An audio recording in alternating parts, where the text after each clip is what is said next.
One of the British soldiers came, not knowing he was the Sultan, put his hand on the belt the Sultan was wearing, which was studded with gems. So obviously this was looting.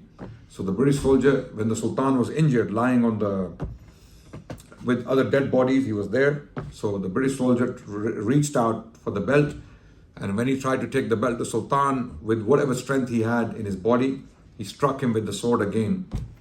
Okay, and the soldier stepped back and shot him in the temple, rahmatullah alayh.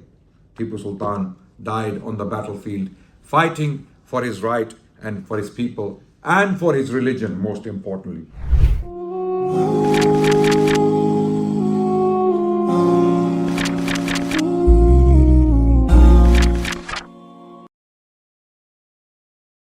Long story short, in 1799, they bring the same coalition back, the Nizam, the Marathas and the British, to defeat him, and they overpower him in this war, and he decides to fight and die in battle.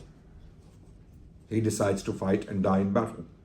His servants, his military generals, tell him, escape. There were many escape routes. He was a sultan. Many escape routes. He could go to another city within his state. He had many cities. It was one of the richest states in India, right? So one of his servants told him, Sultan, escape. And he said to him, have you lost your mind? Have you lost your mind? Have you ever seen cowardice from me? And then he fights and he gets shot a few times in his arm, in his side, and the bullet that killed him was in his temple. One of the British soldiers came, not knowing he was the Sultan, put his hand on the belt the Sultan was wearing, which was studded with gems. So obviously this was looting. So the British soldier, when the Sultan was injured, lying with other dead bodies, he was there. So the British soldier reached out for the belt, and when he tried to take the belt, the Sultan, with whatever strength he had in his body, he struck him with the sword again. Okay, and the soldier stepped back and shot him in the temple, rahmatullah alayh. Tipu Sultan died on the battlefield, fighting for his right and for his people and for his religion, most importantly. Okay, there is a book on him. It is titled The Tiger. The Tiger, okay? And why he was called the Tiger, you have to go and read the book. It is by Kate Brittlebank. Kate Brittlebank. It is a very powerful book. It is a very good biography of Tipu Sultan. You can read it. So long story short, we're going to move forward very quickly. So the British, having defeated Tipu Sultan, they get this confidence now. They think, okay, now we are superior. Our religion is superior. Our race is superior. Our economic tactics are superior. Our military tactics are superior. We are superior people. And then there are philosophers in Britain behind them who are writing philosophies that kind of inflate this sense of superiority. So the British administrators, British soldiers, British generals, British governor generals, they become racist. They openly express their racism, and they start to marginalize Indians from all important posts. They put them aside. They don't want the Indians to have any important positions. Especially after 1803, Tipu Sultan warned all these local Indian rulers. You fight against me with the British, watch what happens to you. You will all be enslaved one after another. One after another. And it rings a bell in our current day and age, right? So Tipu Sultan warned Nizam of Hyderabad, you will be reduced to a slave, to the status of a slave. The Marathas, the Peshwas, he warned them, you do not join me against the British East India Company, you will be reduced to the status of being slaves. And this is exactly what happened. In 1803, having defeated Tipu Sultan with the Marathas in 1799, 4 years later, the British defeat the Marathas in 1803 in the Battle of Aligarh, and they take the city of Delhi.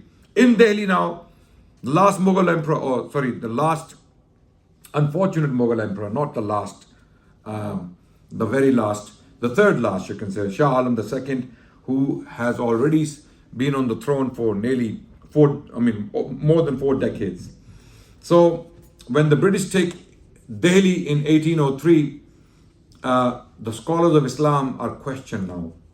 And one of them was Shah Abdul Aziz, who was alive, the son of Shah Waliullah Dehlavi Rahmatullah Alayh. What do we do? The British have taken over, and what do we do? How do we? So he was of the opinion that India now, under the sway of the British, their dominion, because they are a Christian power, they have forced their way in, they have occupied Muslim territory. India is Darul Harb. India is Darul Harb. In other words, India is like a hostile territory now for Muslims. It is hostile territory. That's what he said, right?